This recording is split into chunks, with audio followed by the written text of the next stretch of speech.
Chaque jour, nous agissons pour créer la médecine de demain, rendre possible l'impossible. C'est notre volonté de poursuivre les miracles de la science qui nous rassemblent. Pour relever ce défi immense, nous avons un atout unique en France, l'alliance de notre capacité d'innovation et de notre force industrielle. Nous avons entre nos mains cette chance, améliorer la vie des gens. Quels que soient nos métiers, quelles que soient nos compétences et nos différences, nous sommes engagés aux côtés des Français. Science, excellence, France, faire rimer ces mots, c'est notre engagement. À nous, les femmes et les hommes de Sanofi en France.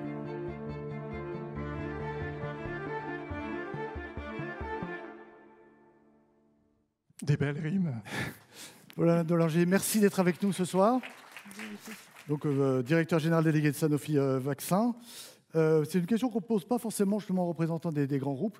Quelle est la place du patient chez Sanofi ? Merci, bonsoir, merci pour cette question. Je pense que nous avons tous ici le patient au cœur de notre mission. Pour Sanofi, c'est vrai au niveau global, mais c'est vrai aussi au niveau très local. Au niveau global, c'est d'abord par notre R&D. Nous avons plus de 90 candidats, vaccins et traitements en développement. Ce sont tous des candidats qui ambitionnent d'être ou premiers dans leur domaine thérapeutique ou le meilleur dans leur domaine thérapeutique. Deux exemples récents. L'année dernière, nous avons lancé un vaccin, l'Efluelda, qui est un vaccin pour les seniors et qui a une efficacité supérieure au vaccin traditionnel. Et la semaine dernière, vous aurez tous vu que l'agence européenne, en tout cas les experts, ont donné un avis favorable pour l'enregistrement de notre solution préventive contre les bronchiolites du nourrisson dû au virus syncytial respiratoire. Donc l'idée d'avoir des offres qui ont une vraie valeur ajoutée pour le patient est au cœur de nos priorités globales. Alors comment ça se décline au niveau régional ? Alors au niveau régional, local, on a des partenariats, en particulier avec les centres hospitaliers de notre belle région, que ce soit les HCL ou le centre Léon Bérard, où là on a des initiatives qui sont plus dans l'accompagnement du patient, que ce soit les HCL avec la très belle initiative Passage, des grands ados souffrant de maladies chroniques qui doivent passer des services pédiatriques aux services adultes, et sur un domaine complètement différent, les patients souffrant de cancer, avec des équipes qui ont constitué des lieux non médicalisés où il peut y avoir un accompagnement plus particulier pour les patients, mais aussi pour leur famille.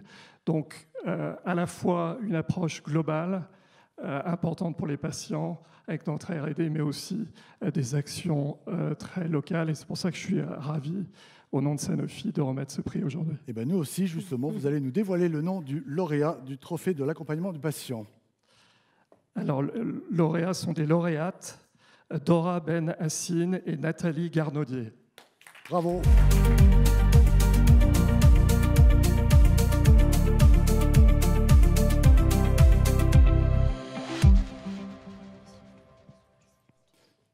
Bonsoir, je vous en prie, installez-vous. Alors, bonsoir, je vous laisse vous avancer. Regardez, on va s'avancer sur le devant de la scène. Bonsoir.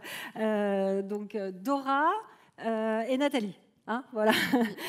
Donc, toutes les deux, vous êtes psychologues et vous avez été choisies pour un appui, donc un AIN, une cellule de prévention des situations de détresse chez les plus de 60 ans, et c'est un dispositif unique en France.